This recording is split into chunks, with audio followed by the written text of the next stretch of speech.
Iran से Israel को डराने वाली एक बहुत बड़ी खबर सामने आई है। ईरान का पूरा मिसाइल गोदाम एक्टिव कर दिया गया है। लेकिन इन सब के बीच सऊदी अरब खबरों में वायरल हो गया है। खबर ऐसी है कि पूरा अरब वर्ल्ड हैरान है।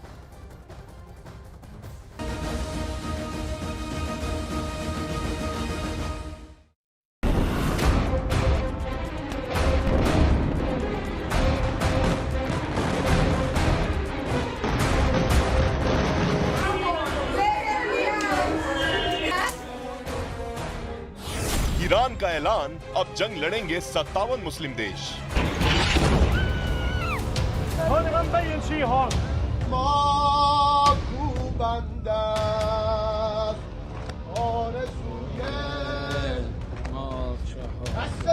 बत्तीस साल तक हिजबुल्लाह का चीफ रहा 64 साल का हसन नसरल्लाह मारा जा चुका है। लेबनान से लेकर ईरान तक नसरल्लाह की मौत पर 5 दिन तक का मातम मनाया जा रहा है। इस बीच ईरान के सुप्रीम लीडर अली खामेनेई को गुप्त बंकर में पहुंचा दिया गया है। ईरान को डर है कि नेतन्याहू के न्यू ऑर्डर ऑपरेशन के तहत कई इजरायली सेना ईरान के सुप्रीम लीडर खामेनेई को भी नसरल्लाह की तरह मार सकते हैं। हालात ये हो गए हैं कि ईरान ने अब इस्लाम के नाम पर मुस्लिम कार्ड खेलने की कोशिश की है। ईरान अब पूरे मिडिल ईस्ट और अरब वर्ल्ड में ये डर पैदा करने की कोशिश कर रहा है कि आज इजराइल हिजबुल्लाह को तबाह कर रहा है, कल ईरान को बर्बाद करेगा और फिर किसी और मुस्लिम देश को इजरायली सेना तबाह करेगी। इसलिए बेहतर है कि सभी 57 मुस्लिम देश मिलकर इजराइल से जंग में मुकाबला करें। लेकिन सवाल उठता है कि क्या 57 मुस्लिम देश मिलकर इजराइल पर हमला करने की हिम्मत दिखा सकते हैं?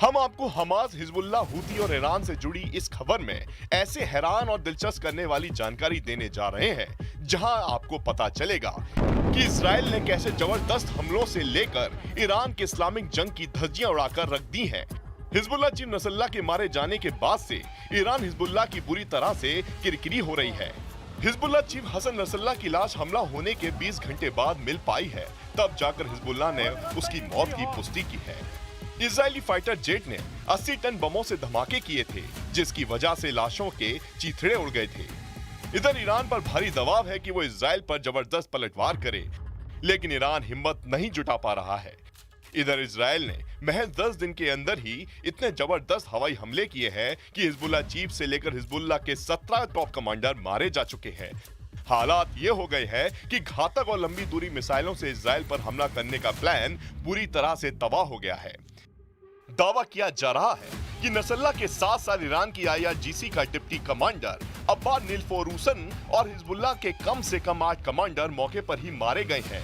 हालात ये हो गए हैं कि हिजबुल्लाह के पास रॉकेट, मिसाइल, ड्रोन भरे पड़े हैं, लेकिन कोई इजराइल पर हमला करने का आदेश देने वाला नहीं बचा है। इधर ईरान को डर है कि अगर इजराइल पर ईरान ने हमला किया तो इजराइल अमेरिका के साथ मिलकर ईरान पर चारों तरफ से हमला कर देगा। इधर हिजबुल्लाह की तरफ से इजराइल पर हमला कैसे होगा, हमला कहां से होगा और कौन से हथियार से इजराइल पर हमला किया जाएगा, इस पर जंगी फैसला लेने वाला एक भी टॉप कमांडर जिंदा नहीं बचा है। हिजबुल्लाह इस वक्त बिना दांत और नाखूनों वाला शेर बनकर रह गया है। ईरान, इराक, सीरिया, यमन, 4 देशों पर न्यू ऑर्डर हमला।